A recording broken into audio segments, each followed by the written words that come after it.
Et on va commencer, Véronique, avec une invention assez écolo, finie. En effet, les gobelets en plastique. Un Yvelinois a inventé quelque chose de très astucieux, des tasses à croquer. C'est quoi ces tasses, très Alors concrètement? déjà, il n'est pas tout seul, il est avec son épouse Julie. Voilà, ils sont deux.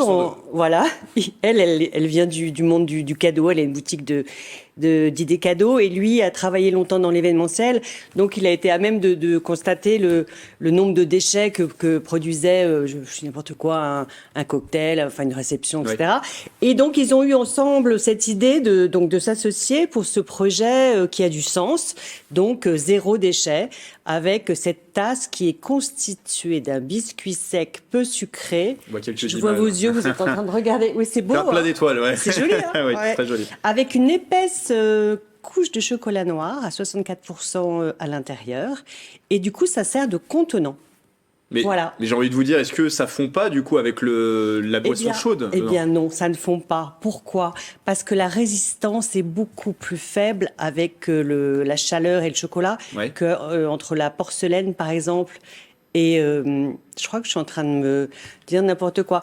Bref, ça ne fond pas parce que ça refroidit vite. En tout cas, voilà, oui, c'est ça que je voulais dire. Je pense qu'ils y ont pensé. J'allais jouer ils les se sont posé la question. Oui, voilà. Alors, ça ne fond pas et ça ne fuit pas non plus. Bon, en tout cas, cette invention 100% yvelinoise, on pourra en parler. Et parce qu'on va consacrer un reportage sur cette invention. Voilà, donc je pense que vous parlerez aussi des recettes salées. Et du glaçage mystérieux qu'ils sont en train de mettre au point pour que ça ne fuit pas pendant qu'on puisse mettre des soupes même dedans. Parce qu'il y en a pour tous les goûts, hein, sucré, salé. On peut tout faire, inventer des desserts, etc. Voilà, c'est pour mars 23 les autres recettes. Ça nous a donné en tout cas, enfin, on passe à un autre sujet, alors qui est assez inquiétant d'ailleurs, mais qui mérite toute notre attention, c'est celui de l'agribashing. C'est quoi l'agribashing? Alors l'agribashing, en fait, c'est un terme qui est apparu dans les années 2016 et c'était une sorte de mouvement de critique contre le mode de production des agriculteurs intensifs, l'agriculture intensive. Voilà, c'était pour critiquer ça. Sauf que très vite, ça s'est étendu un peu à tout le monde agricole. En fait, on a dénigré systématiquement, enfin certaines personnes ont dénigré systématiquement les agriculteurs. Et les résultats, ils sont probants, ils sont là. Il y a beaucoup moins de vaches dans les campagnes. Les agriculteurs sont découragés, ils ne se sentent pas valorisés. Et donc, voilà, ça vient des antispécistes à la base. Enfin, entre autres, les antispécistes qui ne veulent pas, pour eux, l'espèce humaine est à égalité avec l'espèce animale. Voilà. Et c'est vrai que c'est un thème de l'agribashing qui revient souvent d'actualité, et notamment à l'approche du salon de l'agriculture. D'ailleurs, dernier exemple en date sur l'agribashing, ça se passe du côté de la ville d'Adainville, de la commune d'Adainville, qui se situe bien sûr dans les Yvelines, où un agriculteur rencontre toute une série de problèmes avec ses voisins. Racontez-nous. Alors en fait, oui, c'est un jeune couple qui décide de s'installer à Adainville, donc charmant petit village, pour créer un élevage de 30 chevaux et de 15 vaches.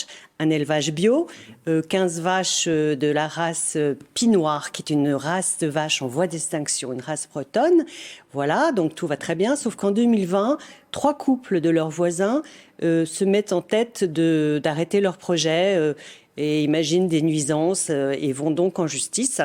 Il y a un décret qui leur donne raison, mais ils vont de recours en recours, c'est plaignant. Donc ça bloque le projet, ça fait donc 3 ans. Et enfin, la justice là a rendu son verdict, donc ils ont tout à fait le droit de créer leur élevage et ils commencent déjà à amener leurs animaux sur place, etc. Parce qu'ils ont dû être hébergés avant, chez d'autres personnes. Et là, on en reparle. Pourquoi? Parce que malgré le fait que la justice, donc le parquet de Versailles, leur ait donné complètement le droit de monter leur élevage, eh bien, ces voisins leur ont écrit une lettre anonyme, ils signent nos voisins, et se sont permis le plus tranquillement du monde de rentrer chez eux et de déposer la lettre anonyme sur la table de la salle à manger des agriculteurs. On la voit, la lettre s'affiche à l'écran, elle a été divulguée sur Twitter également. Voilà, il faut savoir que le maire d'Adainville défend complètement ces jeunes agriculteurs et qu'il ne faut pas mettre tous les habitants du village dans le même panier. Mais le problème de cet agribashing, c'est que ça décourage, il y a de moins en moins d'élevages, de petits élevages. on manque de vaches en France. On va devoir importer des bêtes de très loin. Donc le circuit court, la qualité, la traçabilité, tout ça, il va falloir oublier très vite parce qu'on va continuer à consommer de la viande et elle viendra du Brésil, par exemple. Ça remet pas mal de choses en question et forcément le sujet, je pense, reviendra encore une fois sur la table avec le salon de l'agriculture qui va s'ouvrir fin février à Paris. Merci Véronique. Je vous en prie. On vous retrouve la semaine prochaine. Avec plaisir. Nouvelles idées insolites.